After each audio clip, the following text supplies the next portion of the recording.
বাড়ির নতুন গাছে বেগুন ধরেছে, তাই সেই বেগুন দিয়ে ভাবলাম কিছু নতুন করা যাক। টাইটেল দেখে আপনারা বুঝেই গিয়েছেন কি করছি। এবার রান্নাটা শুরু করি। এই রান্নার জন্য আগে লাগবে তেঁতুল, তাই প্রথমে তেঁতুলটাকে জলে ভিজিয়ে রাখলাম। এবার বেগুনটা কেটে নেব। বেগুনের খোসাটা ছাড়িয়ে নিতে হবে, যাতে রান্নাতে কালো ভাবটা না আসে। সম্পূর্ণ বেগুনের খোসাটা এভাবে ছাড়িয়ে নিতে হবে। বেগুনের কালো খোসাটা রেখে দিলে রান্নায় একটা কালো ভাব আসতে পারে, তাই এইভাবে বেগুনের খোসাগুলো ছাড়িয়ে নিচ্ছি।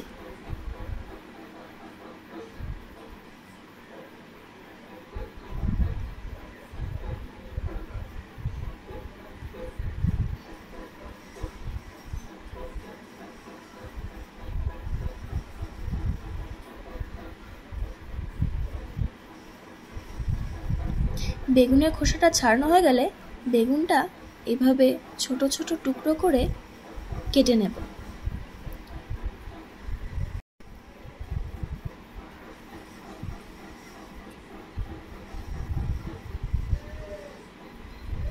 খুব বেশি বড় না, আবার খুব বেশি ছোটও না, এইভাবে টুকরো করে নিচ্ছি।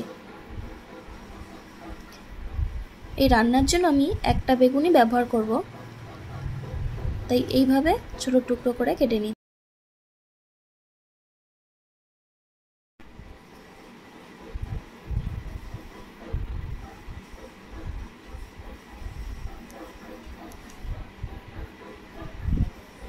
বেগুনটা কাটা হয়ে গেল।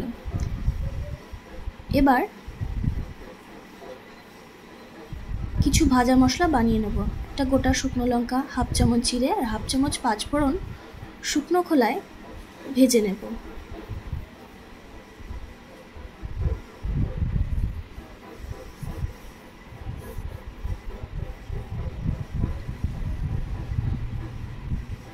মশলা যাতে পুড়ে না যায় সেদিকেও খেয়াল রাখতে হবে। লো হিটে এটাকে ভেজে নিতে হবে। মশলা যাতে কোনোভাবেই কালো হয়ে পুড়ে না যায়, হালকা গরম করতে হবে। লাল লাল হয়ে ভাজা হয়ে গেলে মশলাটাকে তুলে নিলাম। এবার কড়াইতে 1 চামচ তেল দিয়ে বেগুনটাকে ভেজে নেব। তাতে অল্প জিরে, একটা শুকনো লঙ্কা দিয়ে দিলাম।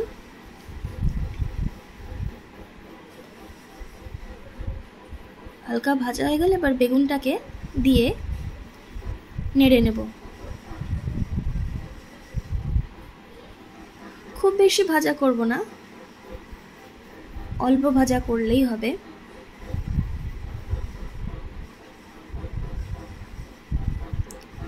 এতে বেশি তেল ব্যবহার করা যাবে না, তাই অল্প তেলেই এটাকে একটু নেড়ে নিতে হবে।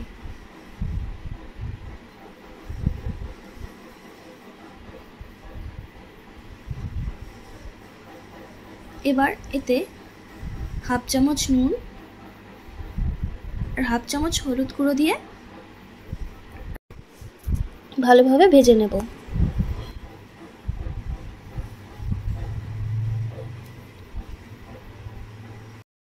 অল্প ঝালের জন্য একটু লঙ্কার গুঁড়োও দিয়ে দিলাম।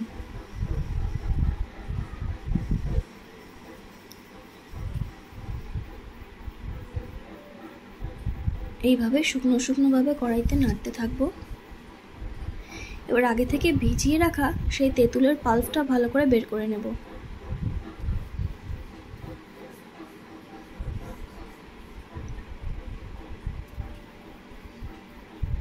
তেঁতুলগুলোকে তুলে নিয়ে তেঁতুলের পাল্পটা এবার দিয়ে দেব।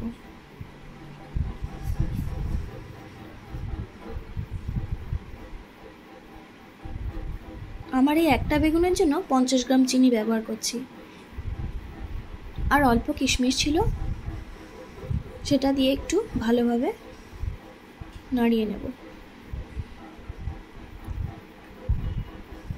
চিনিটা যতক্ষণ গলতে থাকবে ততক্ষণে এটা অনেকটা সেদ্ধ হয়ে যাবে।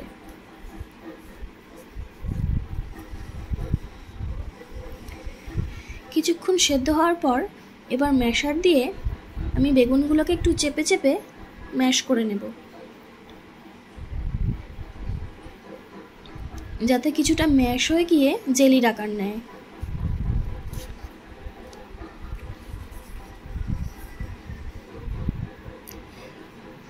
এটা ভালোভাবে সেদ্ধ হয়ে যাওয়ার পর ম্যাশার দিয়ে একটু চাপ দিলেই অনেকটা বেগুন এভাবে ম্যাশ হয়ে গিয়ে জেলির আকার নেবে।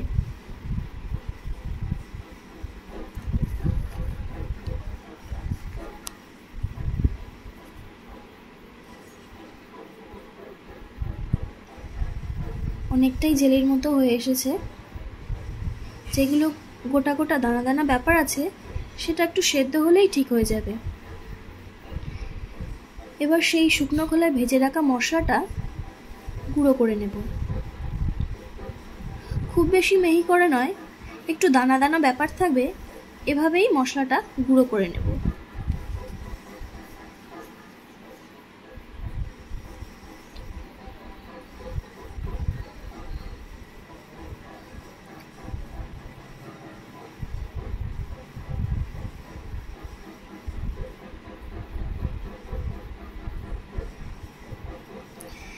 এবার এই ভাজা মশলাটা চাটনির ওপর দিয়ে দিন।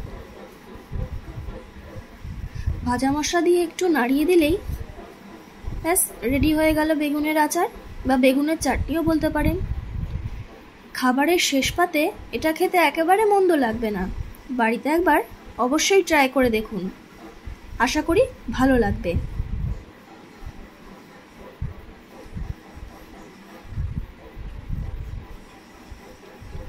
এই চাটনি একবার খেলে আপনি বুঝতেই পারবেন না যে আপনি কিসের চাটনি খাচ্ছেন।